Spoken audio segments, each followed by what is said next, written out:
Youth sports families and fans huddle up. Wherever life takes you, Game Changer keeps you connected.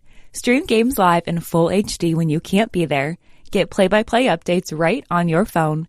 And share game highlights with everyone. Full bragging rights included. Live the game like never before with Game Changer. Create your free account today at gc.com. How do I tell if a food is causing a reaction or if I'm actually sick?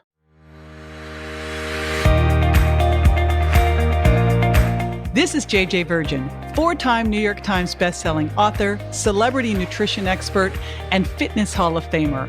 I've been on a lifelong quest for answers to the toughest health questions. And now I'm sharing what I found with you.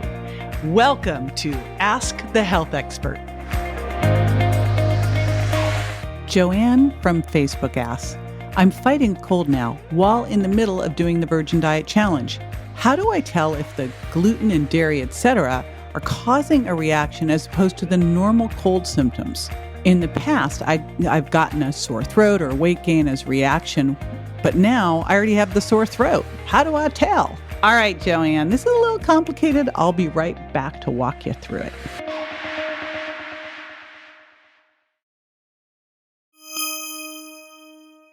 Okay, so how do you tell?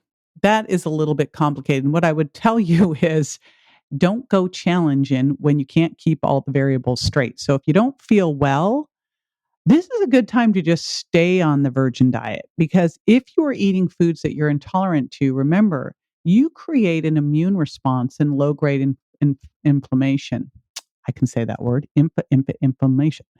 And you don't really want to be doing that as you're battling something. You want to have your body be able to have all of its resources ready to launch against that illness, whatever it is. So if while you're doing the Virgin Diet, you start coming down with something, just stay on the Virgin Diet. I basically live my life, on the Virgin Diet. So there's no harm in doing it. There's no harm in doing it for the rest of your life, although that's not how the diet was set up. It was set up as a process that you go through where you pull these foods out that you're most likely to have some kind of intolerance to, one or more of. You go through a process where you detox and reset.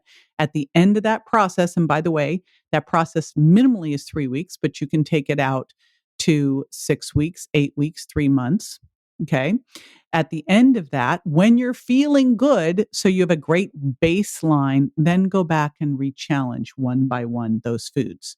And so right now, if you're fighting a cold, just stay on the Virgin Diet and don't go challenge until you've gotten through that piece of it. Then, and only then, go back and challenge one by one so that you'll be able to know what's actually causing the symptom.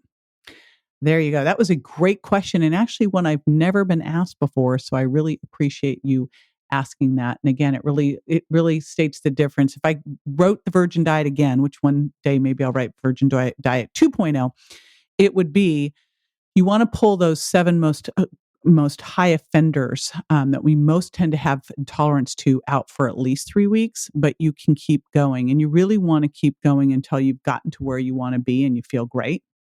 And then go back and challenge one by one. So again, wait until you feel good, not when you're fighting something, to go back and challenge. This is JJ with Ask the Health Expert. I do this 5 times a week, so make sure you never miss a show by going to subscribetoJJ.com.